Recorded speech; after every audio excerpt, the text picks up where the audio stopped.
And we are live. Good morning. Good morning. Welcome to Swahili Sunday. And if you are listening after the fact, thank you so much for listening in. And today's Swahili Sunday is going to continue in the series I mentioned previously that I was going to talk about from my book, The Go Pink Rules of Engagement, 5 Foundational Principles for Taking Control of the Handlebars of Your Life. And today's, I probably should put let me create a banner for that so you can see what the actual thing is we're talking about today. It's on the spot. Okay. Yeah. Okay. So today, there's 5 foundational principles for taking control of the handlebars of your life. The first one, which we're going to talk about today, is turn negative self-talk to powerful self-talk.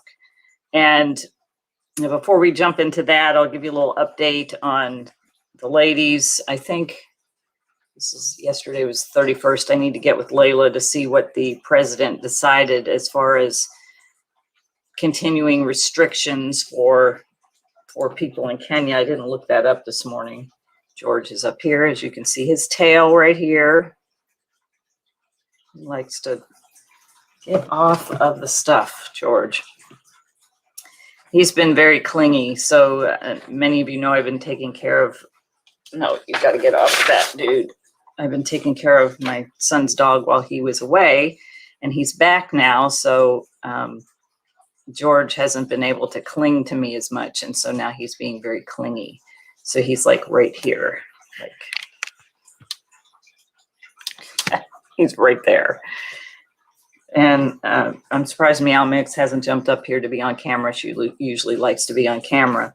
So anyway, as I've mentioned, because of the spread of COVID cases in Kenya, they had locked some of the areas down again, one of them being the area where the ladies are working, and makes it hard for them to be able to sell because all the street markets are closed. You can't sell on the street like they were doing, and so they can't earn any income there. So we are still raising funds for food packs for them, but school is starting next week, and I don't have the funds for it in the account, so we're trying to raise some funds for the three of the kids plus 2 street kids. So we have 5 kids that we're sponsoring to go to cover their school fees right now, and the plan is to cover more school fees.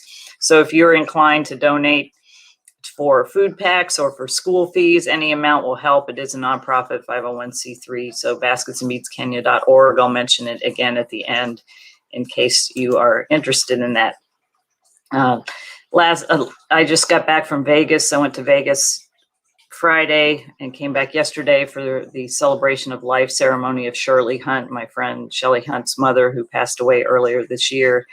And she did a celebration of life. And every time you do a celebration of life they had a beautiful video, and Shelley spoke, and Cheyenne, her daughter, she went by Ma. I called her Ma. So everybody called her Ma. She didn't want to be called Grandma. She liked being called Ma.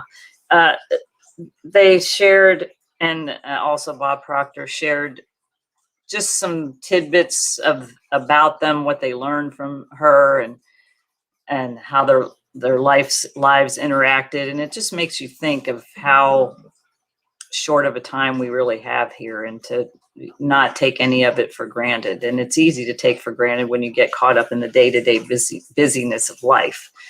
So then one of the things that happens a lot in lives, and I don't know about you, but I know a lot of people that I've spoken to, a lot of people that I've shared this content with, a lot of people that I've told my story to, have had this same problem with negative self-talk. And for me, if any of you don't know my story, I grew up with 2 alcoholic parents. My mother died of alcoholism when I was 12, but the disease took hold of her before she died. So my whole childhood was wreaked in chaos and havoc. And both my parents would get drunk and fight, and my mother would threaten to send me away to boarding school, and she called me names. She always called me a hellion or a spoiled brat, and she was going to send me away and get out of her sight. Those are the things that I remember her saying to me. She never told me she loved me. She never did anything to boost me up. It's a miracle of God that I have the peace that I have today, but I had to do a lot of work to get through that, to release that stuff. And so I used to have this negative self-talk in my head that was my mother's voice telling me you're no good. I mean, the children need to be encouraged and need to have some kind of encouragement from their parents or some kind of love. And I didn't have that. My father sat basically and let her kind of wreak havoc around. And then when she died, he just sat on the couch, drank beer, smoked cigarettes, and didn't parent me at all. Didn't give me any parenting advice, except when I would get in trouble, he'd yell at me. And I dropped out of high school at 16 because it's like nobody cared what I did. And I was running with the wrong crowd and kind of heading down a loser's path. And I saw this commercial about the Air Force. I'd gotten my GED and decided, well, maybe that was a good way I could go to college, because I didn't have money to pay to go to college. And I thought maybe college would help me. I didn't know. You know, I was kind of making a lot of decisions on my own because I didn't have any guidance. And so I got in the Air Force and I did really well in the Air Force. The Air Force really helped me, and it really, really saved me professionally, but emotionally I was still a mess because I hadn't dealt with growing up in an alcoholic family. Anybody who knows anything about growing up in addiction, any type of addiction, whether it's alcoholism, drug addiction, there's all kinds of chaos that goes with that. And there's a lot of things that you need to do. I mean, I took on some of the behaviors I learned from my parents, even though I wasn't an alcoholic, and I've not had that problem, thankfully. I have other things that I struggle with, and but when I started to do some recovery work on myself, I actually went to, it was an all fellowship. It was put on by a guy through AA, and we went through the big book of Alcoholics Anonymous, but it was all fellowships. And he was just like said, replace alcoholic with whatever you are. So I was an Al-Anon. I was in Al-Anon, and I did a lot of things to kind of realize that I had a lot of the behaviors of an alcoholic because I grew up with two of them. And what used to happen to me every morning, I would look in the mirror and I would hear my mother's voice. Who do you think you are? You're a high school dropout. You're no good. Now this was all through like my Air Force career. I had to fight this every morning. Even after I got a college degree, even after I was at the rank of Master Sergeant, the voice kind of started to diminish some, but there was still that doubt, that negative self-talk, that stuff that I would tell myself, and I would just put myself down, and I would think that I was a loser, and I would think that I was no good and all that. And it just all came and stemmed from my parents. So like if you've ever read the book, The 5 Love Languages, or The 5 Love Languages of Children, the 5 love languages, my love language is words of affirmation. And I think that's because I never got any. And it was really a hard thing to overcome after being told I was no good and I was a loser, and then being in relationships, which I sought out unconsciously. I sought out relationships that would perpetuate that idea that I was a loser and no good.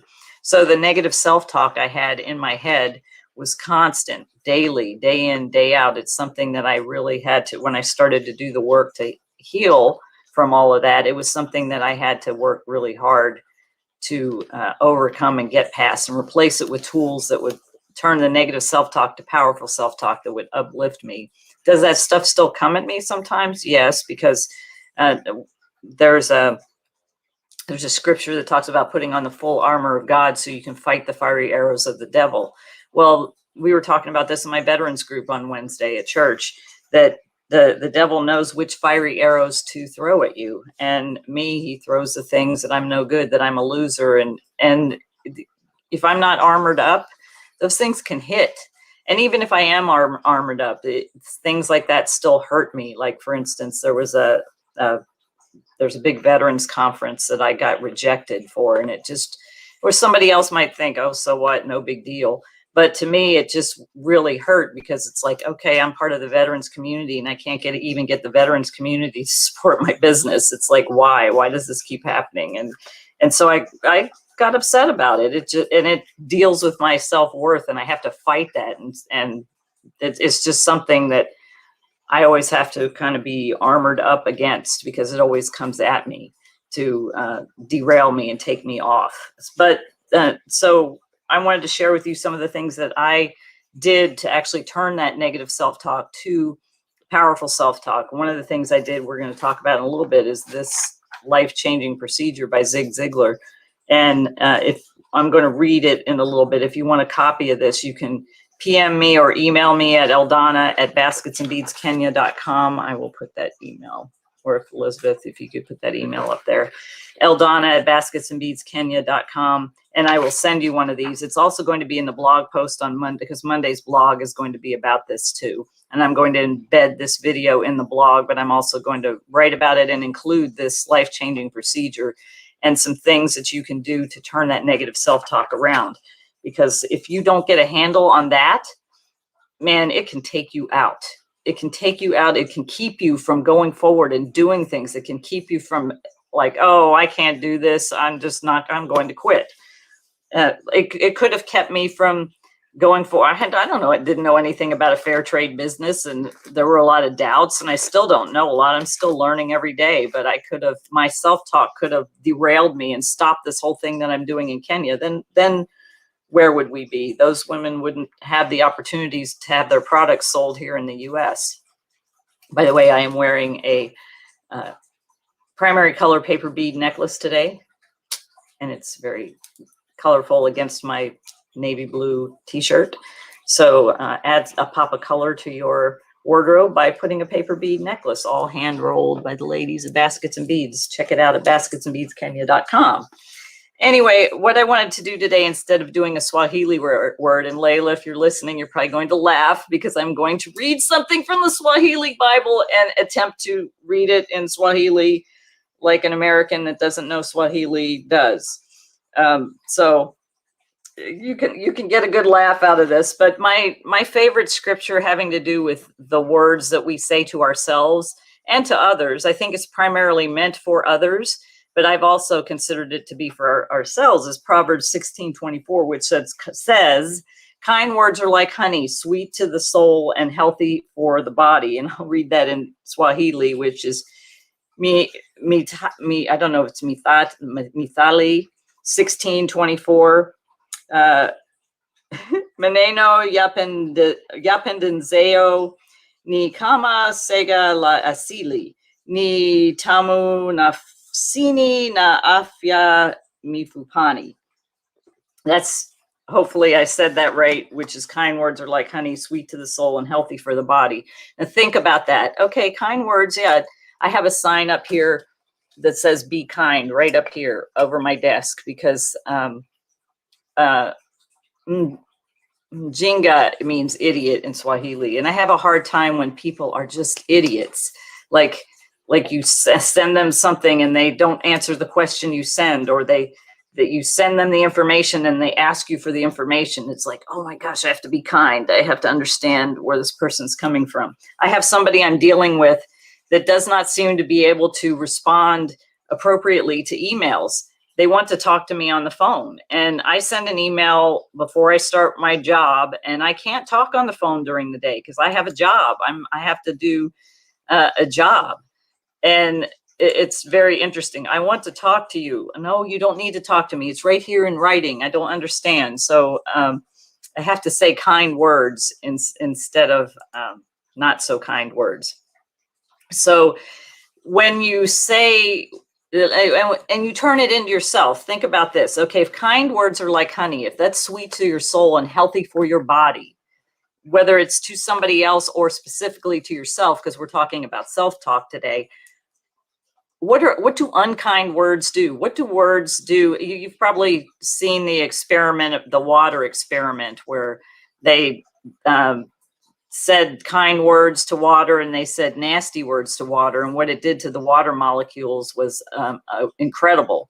The kind words had beautiful molecules that look like snowflakes and other beautiful things. And the unkind words, water, was just all distorted and destructive. So you got to think about what that does to your body. If you're saying unkind words, not only to others, but let's talk about ourselves. If you're saying unkind words to yourself, if your self-talk is like, I'm no good, I'm a loser, who do I think I am? I can't do this, I'll never succeed, I'm ugly, I'm fat, I'm too skinny, I'm too old, I'm wrinkled, blah, blah, blah. Nobody wants me, nobody cares about me, I don't have any friends, or whatever lies you want to tell yourself. Oh, I can't succeed in business, I'm not a good speaker, I can't get it together, I'm not a good pet mom, whatever. These are all things that could possibly come into my head. I can't garden worth beans. I have a garden in my yard, which is very beautiful. But, these are negative self-talk things that if I keep saying them to myself, they are going to make my body sick.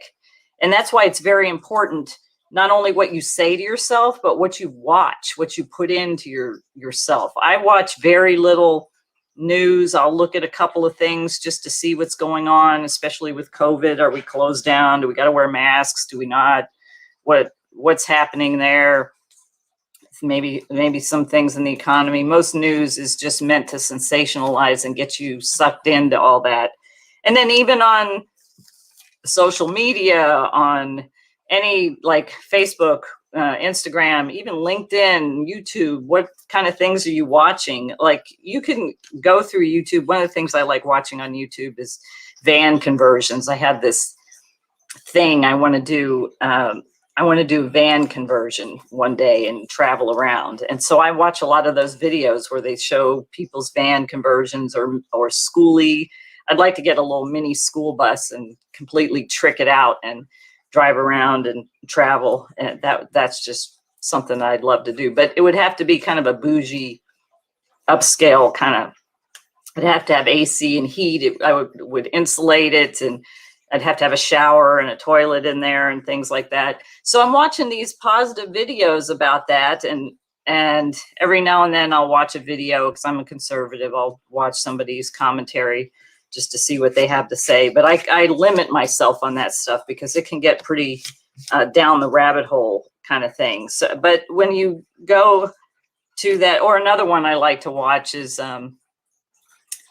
just anything positive, uplifting, where there's like where they rescued a pet. I think it's called Dodo or something like that, where they rescue a pet and how the pet was, maybe it was a dog and it was really skinny, and how they got it back to health, and now it's healthy and it's loved and it was adopted into a family or whatever. And I like to watch those positive kind of things, but even looking for those amongst that, you can see all the negativity out there. The people who have recorded somebody having a meltdown, or the people who are saying negative stuff, or something violent that's happened. I mean, it's all over the place, and you have to watch that stuff because the amount of that stuff that you get inside you can only take in 7 plus or minus chunks of information at a time. You take in that stuff, you keep taking in that stuff, that's what you're going to fill yourself up with. So you have to take the time to make sure that you don't fill yourself with that. There's another proverb that says, Proverb 4:23 says, let God renew your mind because your life is shaped by your thoughts. Thoughts are things, what you think about, you bring about. And you have to set your intention and think about things that you want to happen in your life. You have to think about, but you have to think about the positive things, not the negative things. You have to focus on the positive and dwell on the positive, and say those kind words to yourself. And let's see, what else is there? Well, Proverbs 18:21, the tongue can bring life and death. Those who love to talk will reap the consequences. Another way to say that is the power of life and death is in the tongue. You can either lift yourself or even somebody else up, or destroy yourself with your thoughts, with what you say to yourself. So that's why your self-talk is so important. This isn't like some, I don't know, new age buzz thing or whatever. This is something that you really need to get at your core. Your foundation needs to be set on saying positive, powerful things to yourself and lifting yourself up. So what can you do if you, in fact, don't have that, you have the negative self-talk going like I did, when I first started doing some recovery work on myself to heal from all the trauma I'd experienced in my life. I mean, my mother did things like she slammed my face into a wall and gave me a black eye in the 6th grade. And she would go through my room regularly and ransack it and throw away what she thought should be thrown away. And then if I didn't have things put away the way she thought they should be, she piled the rest of it right at my door. So I swore, and I never did. Actually, what I let with my kids, I let their room be their room. I encouraged them to clean it, to make their bed. I let their rooms be their room and let them arrange it however they wanted. If they wanted stuff all over the place, that was their choice. If they wanted to have it clean, whatever, that was their choice. And I think that came from the way my mother treated me. She would go through my room regularly, and I would go out to the trash and have to pick my things out of the trash that she threw away that she thought was junk. Like, I loved art and I loved to draw and color things. And I still do that today. I have some of those coloring books that you have all the things you can color in. That's a respite kind of thing for me to do. So I had my little things that I did, and she just thought, oh, this is trash, I'm going to throw it away. And I would have to go as a kid, dig the stuff out of the trash. And yeah, that was interesting. So I let my kids have their space as their space, and I didn't invade that unless, of course, there was something that I needed to look at, that if they were doing something I thought they shouldn't be or whatever. But so I had a lot of work to do to turn that negative self-talk around. And as I was going through the recovery process and realizing how much negativity I had towards myself, I had to do something. And I found, gosh, one of the first motivational speakers that I heard was Zig Ziglar. Zig Ziglar was an amazing leadership and motivational speaker. I got to see him speak, I think it was 2004, 2005, 2000. That's about the time I really started to do some work on myself. And I bought his CD set, and in the CD set was this thing called A Life-Changing Procedure. Now, like I said, if you want a copy of this, you can email me at eldonna@basketsandbeadskenya.com, and it will also be up on the blog post tomorrow. But this one procedure, and Zig was an amazing speaker, but he was also somebody who he had a lot of faith. His faith was rooted in his faith in Jesus, and but he created this life-changing procedure, and I've got permission to use it. I actually used it in my book. I have permission from the Ziglar Corporation to use this, and when I do trainings, when I do speaking or whatever. But I actually went to search for it this morning, and I didn't find this format. This is the format that came in his products. I don't know if it still does, but I'm going to read it to you, and there's a place for each one of these. It says, insert your name. And the instructions at the bottom, the instructions aren't on, instructions here, you're supposed to do this like every morning and every night. So it says the eyes are the window of the soul. So to the person you are capable of becoming, each evening, just before you go to bed, stand in front of a mirror alone. Now, why would you do this in the evening? You do this because you want to put something like this into your mind before you go to sleep. And I always say my prayers before I go to sleep as well. But if you say this, and in the morning, but if you say this right before you go to sleep, you don't have any time to put any other nonsense in there. So you, like, if you're watching anything on TV or movies or online or whatever, if you make this the last thing that your mind hears before you go to sleep, you'll be sleeping and hearing this. This will be in your subconscious. It'll be in your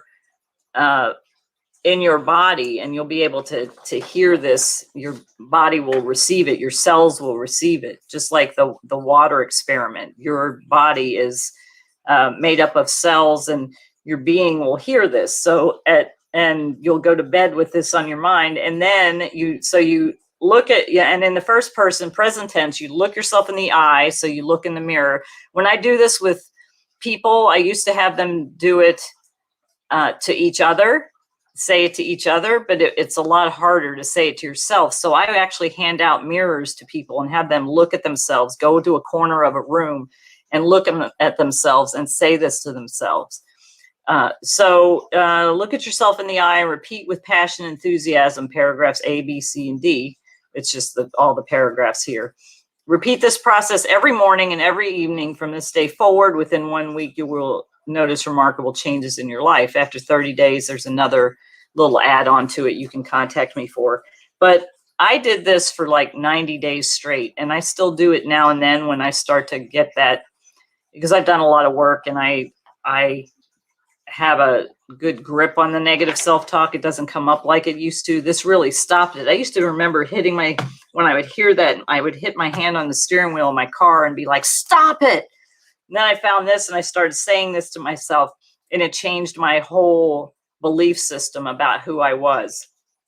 And there is something in here that says I'm a person who's sober, and sobriety does not have anything to do with, or it doesn't have as much to do with a substance as it does to do with a state of mind. Look up the word sober in the dictionary and you'll find that. So, and I've had people that they've changed this and tweaked it with a couple of different words. I mean, you can do that, but make sure the premise is still the same.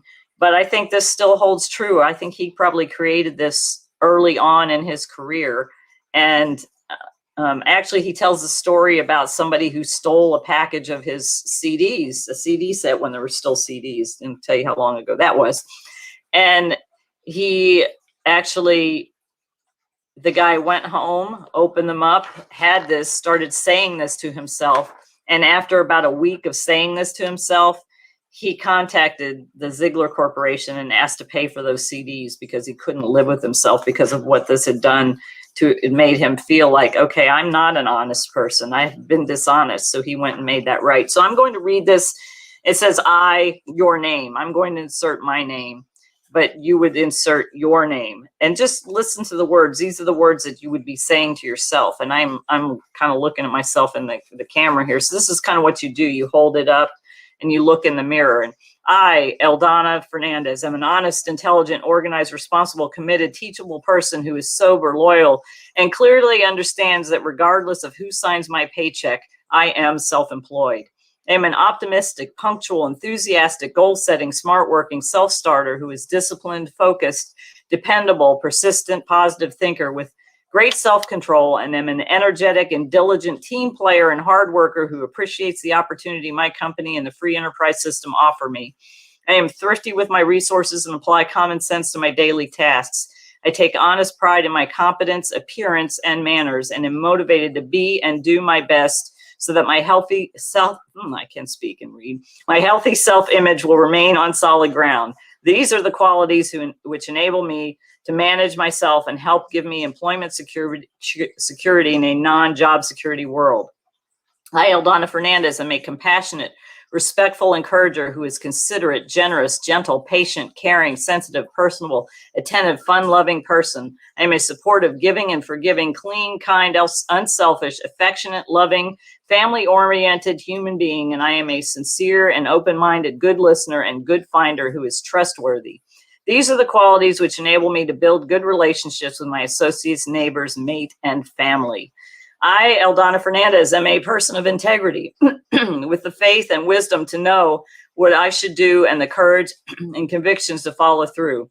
I have the vision to manage myself and to lead others. I am authoritative, confident, and humbly grateful for the opportunity life offers me.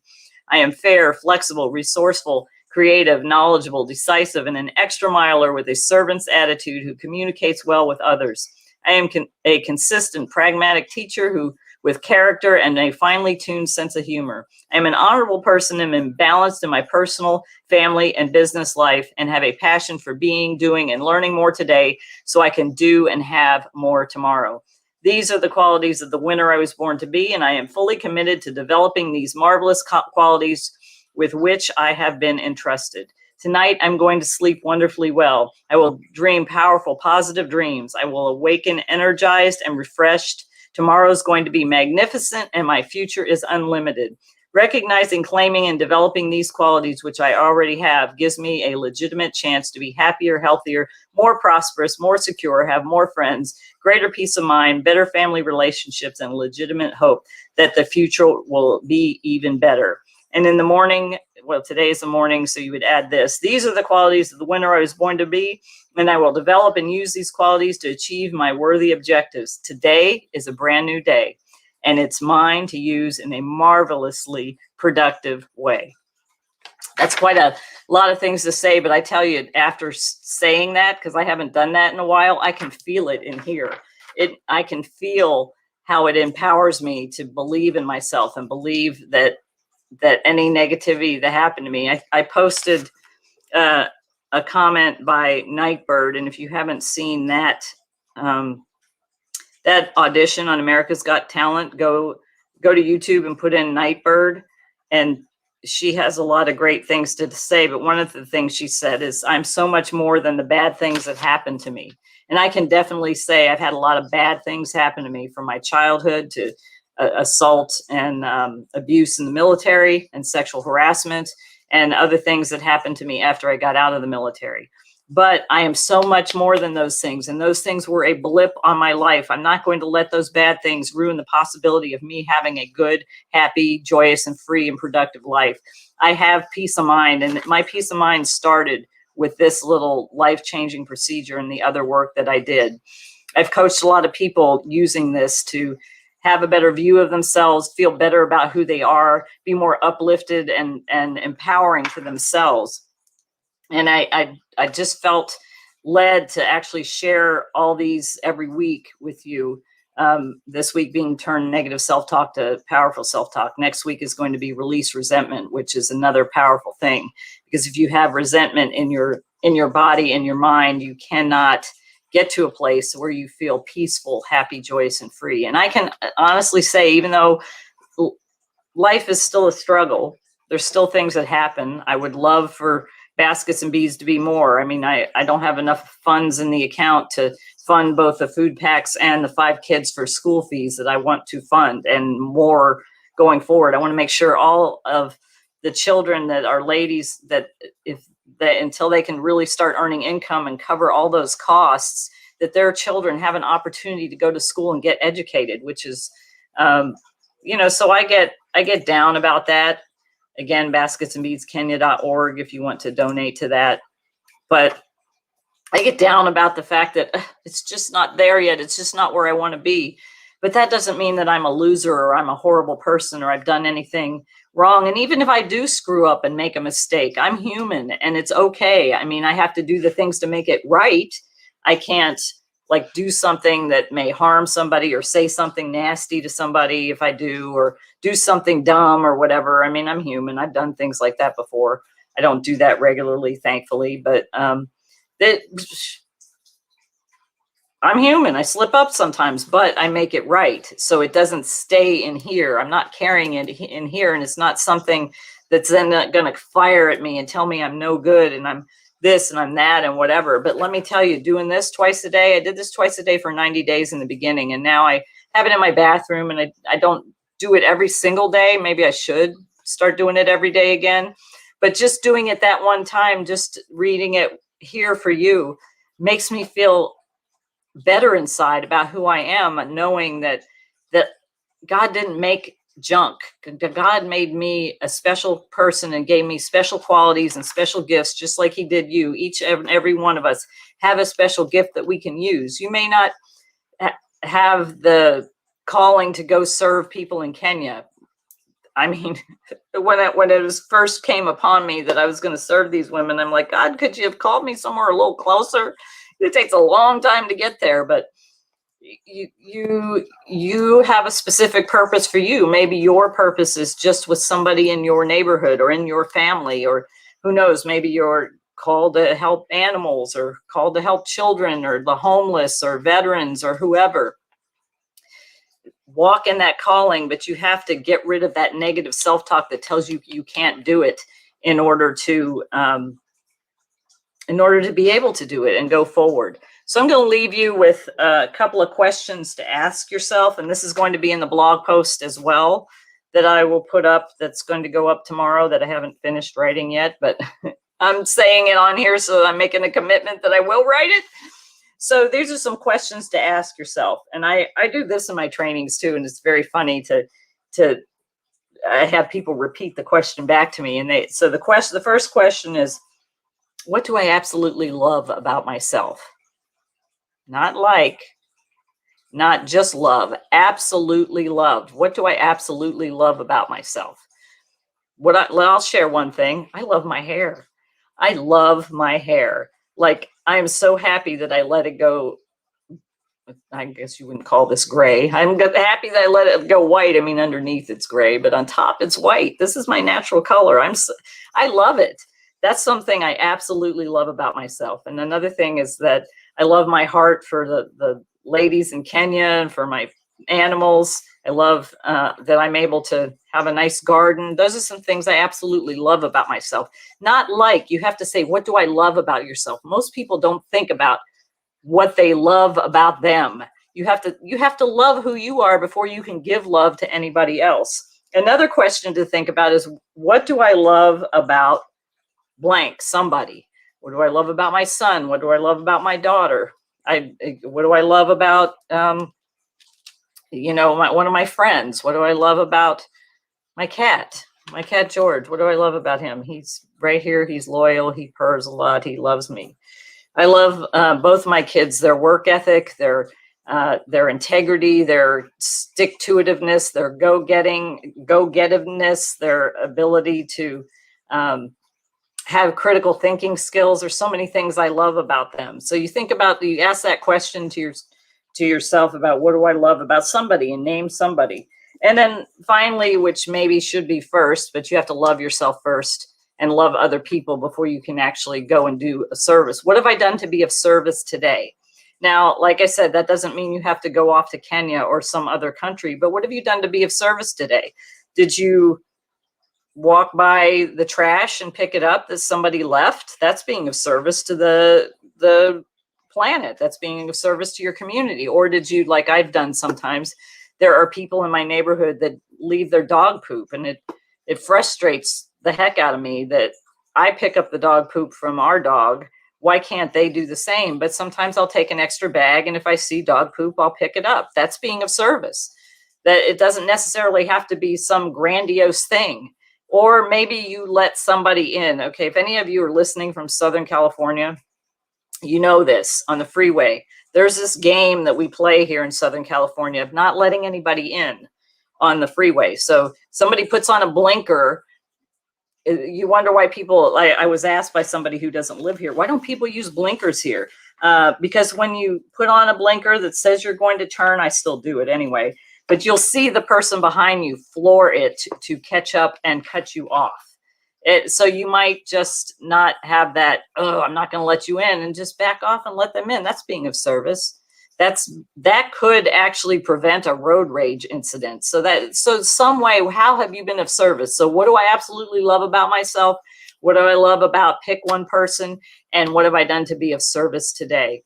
And, being of service also could just be picking up your phone and sending a text message to somebody saying, hey, you're awesome. Or I was thinking about you. I miss you. So, or it could be something like what I'm doing in Kenya, or it could be making a donation to an organization such as Baskets and Beads or another organization. Anything that you're doing outside of yourself being of service.